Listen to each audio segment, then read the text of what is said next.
Okay, Vinay. So you are in. നമ്മുടെ starting salary എന്ന് പറയുന്നത് 12,500 rupees ആണ്.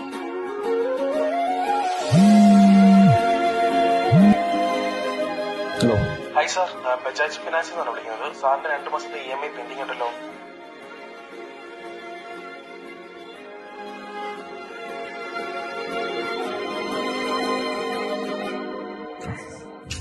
ഹലോ.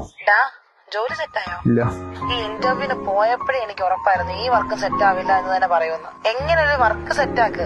പിടിച്ചു നിൽക്കുന്നതിനൊരു ഞാനും പരിചയം. പിടിച്ചു നിൽക്കാൻ വേണ്ടി തന്നെ ഈ സ്ട്രഗിൾ ചെയ്യണോ? നീ ഓരോന്ന് പറഞ്ഞ വഴക്ക് പിടിക്കാണ്ട് ഫോൺ വെച്ച്. എന്താണ് നീ ജോലിയാണോ പ്രശ്നം? പഠിക്കാൻ വേണ്ടി ഫീസ് അടച്ചു. ഓരോ ഫെമ്മിലും ഫീസ്. എക്സാം എഴുതാൻ അതിന് ഫീസ്. എഴുതിയ പേപ്പർ എങ്ങനെ തോറ്റുപോയാൽ ആ പേപ്പർ ഒന്നുകൂടെ എഴുതാൻ അതിന് ഫീസ്. ഇനി എഴുതിയ പേപ്പറിന് വിചാരിച്ച മാർക്ക് കിട്ടിയില്ലെങ്കിൽ ആ പേപ്പർ ഒന്നുകൂടെ നോക്കാൻ അതിന് ഫീസ്. അങ്ങനെ 6 ഫെമ്മ് പാസ്സായി. ഫൈനൽ സർട്ടിഫിക്കറ്റ് കിട്ടാൻ വേണ്ടി അതിന് ഫീസ്. ഇത്രയും ഫീസ് അടച്ച് ഒരു ഇന്റർവ്യൂ ബോർഡിന്റെ മുമ്പിൽ ജോലിക്ക് വേണ്ടി പോയിരിക്കുമ്പോൾ അവർ പറയണ ആദ്യത്തെ സാലറി കൊടുത്ത 1 മാസത്തെ ഫീസിനേക്കാളും കുറവാണ്. എന്തിനാണ് പഠിച്ചത്? ചെറുപ്പം മുതൽ നമ്മുടെ ബ്രെയിനിലോട്ട് കുത്തിവെച്ചിരുന്ന ഒരു കാര്യമുണ്ട്. നമ്മുടെ പാരന്റ്സ് ആണെങ്കിലും നമ്മളെ പഠിപ്പിച്ച അധ്യാപകരാണെങ്കിലും അവരൊന്നേ നമുക്ക് പറഞ്ഞു തന്നിട്ടുള്ളൂ, പഠിച്ച് നല്ലൊരു ജോലി നേടണം, നല്ലൊരു ജോലിക്കാരനാവണം. അല്ലാതെ നിന്നോട് ആരെങ്കിലും പറഞ്ഞു തന്നിട്ടുണ്ടോ നല്ലൊരു ഇൻവെസ്റ്റർ ആവണം, നല്ലൊരു ബിസിനസ്മാൻ ആവണം? ഇനിയിപ്പോ സൂപ്രയും കൂടി വരാൻ പോകുന്നു. വൈകാതെ തന്നെ പല മൾട്ടിനാഷണൽ കമ്പനികളിലെ ആൾക്കാരെ തന്നെ പിരിച്ചുവിടാൻ പോവുക. അവർക്ക് എന്ത് ചെയ്യും? ഇനി ഇവിടെ എന്ത് ചെയ്ത് രക്ഷപ്പെടാൻ പറ്റും? സെക്കൻഡ് വേൾഡ് വാറിന് ശേഷം ഇവിടെ വില കുറയാത്ത രണ്ട് കാര്യങ്ങളുള്ളൂ. ഒന്ന് ഗോൾഡ്. ഈ ഗോൾഡിനൊരു ഡ്രോബാക്ക് ഉണ്ട്, മൈൻഡ് ചെയ്താൽ ഇനിയും കിട്ടും. പിന്നെ ഗോൾഡ് ഒരു അസറ്റാണ്, ഇൻകം ജനറേറ്റിംഗ് അസറ്റ് അല്ല. എന്താ രണ്ടാമത്? ഭൂമി. പോപ്പുലേഷൻ കൂടിക്കൊണ്ടേയിരിക്കും, ഭൂമി ഉള്ളതേ ഉള്ളൂ.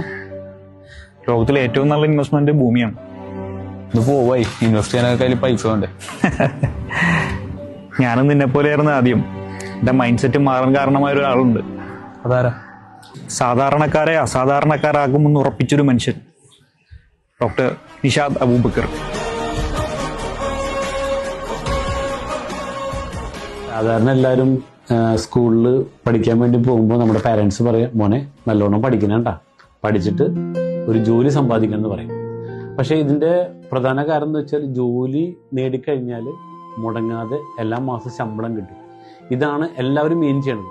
പക്ഷേ അത് എത്രയെന്ന് ആരും ശ്രദ്ധിക്കാറില്ല.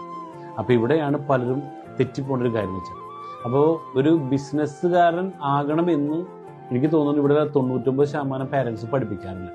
അതിൻ്റെ റീസൺ ഒന്ന്, അവർ ബിസിനസ്സുകാരല്ല. രണ്ടാമതായിട്ട് ഒരു ബിസിനസ് ചെയ്യണമെങ്കിൽ അതിന് ക്യാപിറ്റൽ എമൗണ്ട് വേണം, റിസ്ക് ഉണ്ട് അല്ലെ, ഒരുപാട് കടമ്പകൾ കടക്കാണ്ട്. ഏത് ബിസിനസ്സാണ് ഇവിടെ ചെയ്താൽ വിജയിക്കുക? അപ്പോൾ അതൊക്കെ നോക്കി അതെന്തിനാ വെറുതെ റിസ്ക് എടുക്കണം? ആ നേരം പഠിച്ചൊരു ജോലിക്ക് പോയ പോലെ.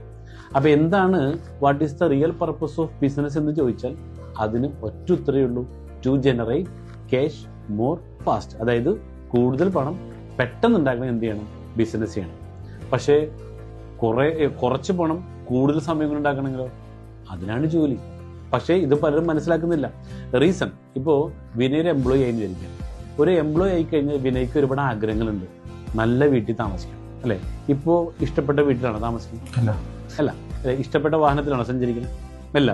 ഇത് ഒരു എംപ്ലോയി ആയി കഴിഞ്ഞാൽ ഈ ഇഷ്ടങ്ങൾക്ക് ഒരു പ്രാധാന്യമില്ല. ഇഷ്ടപ്പെടാത്ത വീട്, ഇഷ്ടപ്പെടാത്ത വാഹനം. അതേസമയം ബിസിനസ്സുകാരനായാലോ നമുക്ക് ഇഷ്ടപ്പെട്ട വീട് വാങ്ങാം, ഇഷ്ടപ്പെട്ട കാറ് വാങ്ങാം. പക്ഷേ ആ ബിസിനസ്സിലേക്ക് ഇറങ്ങുമ്പോൾ ഒരു ചലഞ്ച് എന്ന് വെച്ച് കഴിഞ്ഞാൽ നമുക്ക് ക്യാപിറ്റൽ എമൗണ്ടും ആ ബിസിനസ്സിനെ ട്രെയിൻ ചെയ്യാനൊരു കോച്ച് വേണം. അങ്ങനെ കുറേ കാര്യങ്ങളുണ്ട്. അപ്പോൾ ഇവിടെ ഞങ്ങൾ ചെയ്യണത് ഇതെല്ലാം കൂടെ ഉൾപ്പെടുത്തിക്കൊണ്ടാണ്. കാരണം ഒരു ഇൻവെസ്റ്റ്മെൻറ്റും ഇല്ലാണ്ട് നമുക്കൊരു ബിസിനസ്സിലേക്ക് കടന്നു വരാം. 2, നിങ്ങൾക്ക് അതിനൊരു ട്രെയിനിങ് തരും. അതിനൊന്നും ഞങ്ങൾ ഇൻവെസ്റ്റ്മെൻറ്റ് ചെയ്യേണ്ട, ഫീസും ഒന്നും ഇവിടെ ഈടാക്കുന്നില്ല. അതോടൊപ്പം തന്നെ മറ്റൊരു കാര്യം കൂടി നമ്മൾക്കിവിടെ ഞങ്ങൾ പ്രധാനമായിട്ടും നോക്കുന്നതെന്ന് വെച്ചാൽ ഇന്നോവേഷൻസ് ആണ്. അതായത് ഇവിടെ ബിസിനസ്സിലേക്ക് ഇറങ്ങുമ്പോൾ ആളുകൾക്ക് ഇല്ലാത്ത ഇന്നോവേറ്റീവ് ആയിട്ടുള്ള സാധനങ്ങൾ കൊടുത്താലോ ഇത് ആളുകൾ പെട്ടെന്ന് മേടിക്കും. അപ്പം ഞങ്ങളിപ്പോൾ ഇവിടെ ചെയ്തതെന്ന് വെച്ചാൽ ഏറ്റവും കൂടുതൽ 3 പ്രൊജക്റ്റ് റൺ ചെയ്തുകൊണ്ടിരിക്കുന്നത്. ഒന്ന് സാൻഡൽവുഡ് ഗ്രൂപ്പ് ഫാമിംഗ്. അതായത് 2 ഏക്കർ വരുന്ന സ്ഥലം എടുത്തിട്ട് അതിന് 40 പ്ലോട്ടാക്കി തിരിച്ചിട്ട് 5 സെന്റിന്റെ പ്ലോട്ടാക്കി തിരിച്ചിട്ട് അതിൽ 20 സാൻഡൽവുഡ് പ്ലാന്റ് ചെയ്തിട്ട് ഓരോരുത്തർക്ക് വിൽക്കുക ചെയ്യണം. ഇതാണ് ഒന്നാമത്തെ പ്രൊജക്റ്റ്. രണ്ടാമത്തെ പ്രൊജക്റ്റാണ് സാൻഡൽവുഡ് കേവ് ഫോറസ്റ്റ്. അതായത് 12 ഏക്കർ സ്ഥലം. ഇതിന് 5 സെന്റിന്റെ പ്ലോട്ടാക്കി തിരിച്ചിട്ട് അതിൽ 16 സാൻഡൽവുഡും പിന്നെ 507 സ്ക്വയർ ഫീറ്റിന്റെ ഒരു കോട്ടേജ്. അപ്പൊ ഇതിൽ നിന്ന് ആദ്യത്തെ പ്രൊജക്ട് ചെയ്ത് കിട്ടുന്ന 2 വരുമാനമാണ്. ഒന്ന് അഗ്രികൾച്ചർ ഇൻകം, 2 ലാൻഡ് അപ്രിസിയേഷൻ. നമ്മുടെ രണ്ടാമത്തെ പ്രൊജക്ട് സാൻഡൽവുഡ് കേവ് ഫോറസ്റ്റ് 3 വരുമാനമാണ്. ഒന്ന് അഗ്രികൾച്ചർ ഇൻകം, 2 റെന്റൽ ഇൻകം. കാരണം നമ്മളിത് ഡെയിലി വാടക കൊടുക്കുന്നത് 20,000 രൂപയ്ക്കാണ്. അപ്പൊ 20,000 × 30 ദിവസം പോയി കഴിഞ്ഞാലോ 6 ലക്ഷം രൂപ പെർ മന്ത് റവന്യൂ കിട്ടും. ഇതിൽ നിന്ന് എക്സ്പെൻസ് എല്ലാം കഴിച്ച് നിയർലി നമുക്കൊരു 3 ലക്ഷം രൂപയോളം പെർ മന്ത് കിട്ടാനുള്ള അവസരം വെച്ചിട്ടുള്ളത്. മൂന്നാമതായിട്ട് ലാൻഡ് അപ്രിസിയേഷൻ.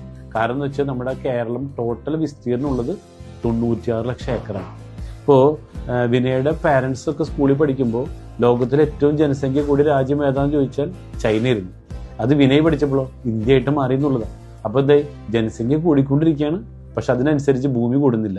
അപ്പൊ അതുകൊണ്ട് എന്താ ഗുണമെന്ന് വെച്ചാൽ നമ്മൾ ഈ പ്രോപ്പർട്ടി വാങ്ങിയിട്ടുള്ള 10 കൊല്ലം കഴിഞ്ഞാൽ ഇത് സ്ക്വയർ ഫീറ്റിൽ വേണമെങ്കിൽ മുറിച്ച് വിൽക്കാം. അതായത് ഇപ്പൊ മേടിച്ചതിനേക്കാൾ 5 ഇരട്ടി വിലയ്ക്ക് വിൽക്കാമെന്റെ അർത്ഥം. പിന്നെ മൂന്നാമത്തെ പ്രൊജക്റ്റാണ് സാൻഡൽവുഡ് ഫാം ഫോറസ്റ്റ്. ഇതിന് ഗുണം എന്ന് വെച്ചാൽ അവിടെയുള്ള 3 വരുമാനമാണെങ്കിൽ ഇവിടെ നമ്മൾ അഡീഷണൽ ഉണ്ട്. അപ്പൊ നമ്മുടെ ഇവിടുത്തെ കാര്യം എന്ന് വെച്ച് കഴിഞ്ഞാൽ ഈ 3 പ്രൊജക്റ്റുകളും നമ്മൾക്ക് പണം കയ്യിലുണ്ടെങ്കിൽ വാങ്ങാം. പക്ഷെ നിങ്ങളെ സംബന്ധിച്ചിടത്തോളം എന്താണ്, ഇവിടെ ഒരുപാട് ആളുകൾ പണം കയ്യിലുള്ളവരുണ്ട്, പക്ഷെ ഇവർക്ക് എവിടെ ഇൻവെസ്റ്റ്മെന്റ് ചെയ്യണമെന്ന് അറിയില്ല. അപ്പം നമുക്ക് എന്ത് ചെയ്യാം, ഈ പ്രൊജക്റ്റ് നമ്മൾ ജനങ്ങളെ അറിയിക്കുന്നു. അതിലൂടെ നമുക്ക് ഒരു ഹ്യൂജ് ആയിട്ടുള്ള പ്രോഫിറ്റ് നമുക്ക് കിട്ടുന്നതോടും കൂടെ തന്നെ നമ്മൾക്കും ഒരു സമ്പന്നമായിട്ട് മാറാൻ പറ്റും. അപ്പോൾ ഒരു എംപ്ലോയി മൈൻഡ് സെറ്റ് ചിന്തിച്ചാൽ നമുക്ക് 20-35 കൊല്ലം കൊണ്ട് നേടേണ്ട പൈസ ഇവിടെ നിന്ന് വെറും 2 കൊല്ലം കൊണ്ട് ഏൺ ചെയ്യാൻ പറ്റും. അതാണ് ഏറ്റവും വലിയൊരു പ്രത്യേകത. ഓക്കെ, കേട്ടോ നിനക്ക് എന്ത് തോന്നി? പരിപാടി കൊള്ളാം.